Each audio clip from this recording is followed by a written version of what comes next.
মা দিলেও ভালোবাসবো, এটাই শান্তি পায়।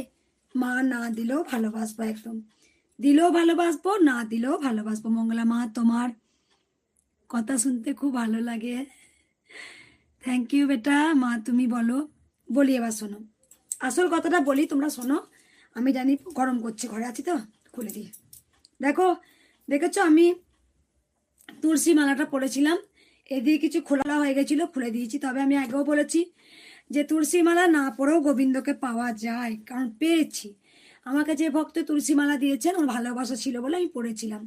কিন্তু তুলসী মালা পড়লেই আমি কৃষ্ণের ভক্ত হব, আর তুলসী মালা না পড়লে কি কৃষ্ণের ভক্ত হওয়া যায় না? এটা পুরো ভুল। যেমন আমি কৃষ্ণের আগে তো আমি তুলসী কাঠের মালা আমি না পড়তেও মা এসেছিল। এবার মায়ের কথা কিছু শোনো। আমি প্রথমে আসল কথাটা বলে দিই একবার।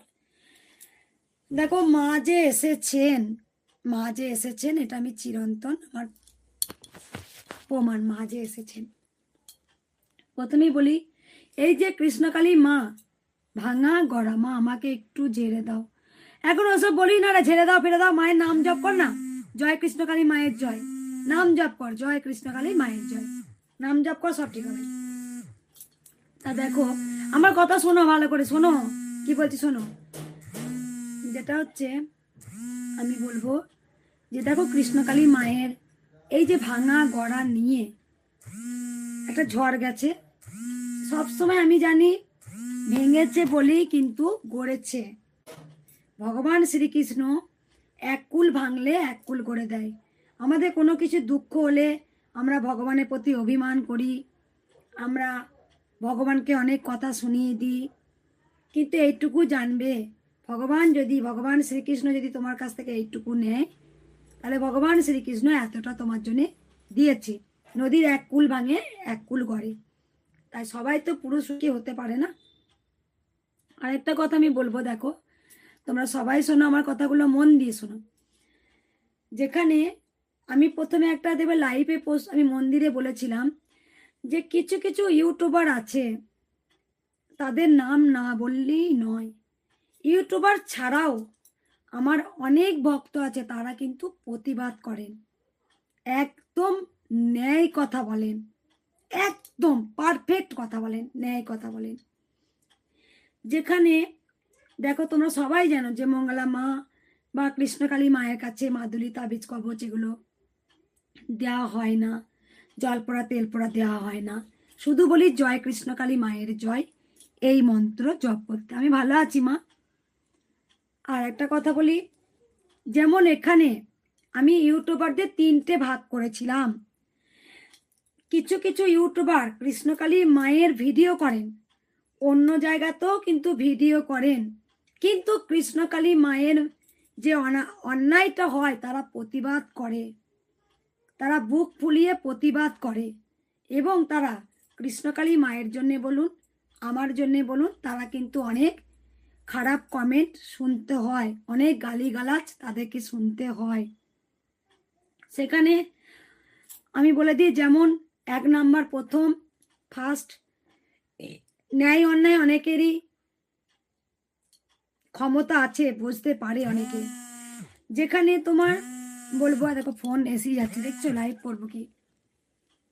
যেখানে তোমার এই যে আজকে দেখো, আমি কিছু আমার বাড়ি থেকে যারা আসতেন, যারা ইউটিউবার ভিডিও করেছেন, তাদের কথা না বললেও নয়।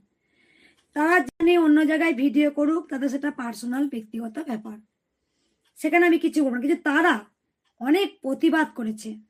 যেমন আমি প্রথমে নাম নেব, ঝিলিককে সবাই চেনেন। ঝিলিক প্রচন্ড কিন্তু প্রতিবাদ করেছে মায়ের এই মন্দিরটাকে ভাঙা নিয়ে, বা ঝিলিক তার জন্য অনেক গালিগালাজ শুনেছে। ঝিলিক প্রতিবাদ করে। তোমার জয়া মাকে চেনো তোমরা, জয়া মা হয়তো খারাপ খিস্তি করে না, কিন্তু প্রতিবাদ করেছে, মায়ের মন্দির নিয়েও প্রতিবাদ করেছে। তোমরা যেমন নূপুরকে চেনো তোমরা সবাই, নূপুর তো এক্সিলেন্ট একটা প্রতিবাদ করেন। নূপুর যেহেতু একদম পুরো মন থেকে মা মনসার পুজো করে বলে, সে কোনটা মানে ভেতর থেকে একটা আধ্যাত্মিক চেতনা, আধ্যাত্মিক ভক্তি কিন্তু নপুর বুঝেছে, নপুর প্রচণ্ডভাবে প্রতিবাদ করে। আর আছে পাঞ্চ, পাঞ্চ মা প্রচুরভাবে প্রতিবাদ করেছে, কারণ ন্যায়ের প্রতি তারা আছে, অন্যায় হলেই তারা প্রতিবাদ করেছে।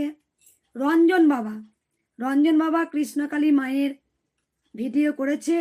রঞ্জন বাবা ভিডিওর মাধ্যমে সত্যগুলো তুলে ধরে, আমার খুব ভালো লাগে সত্যগুলো তুলে ধরে, এটা আমি দেখেছি।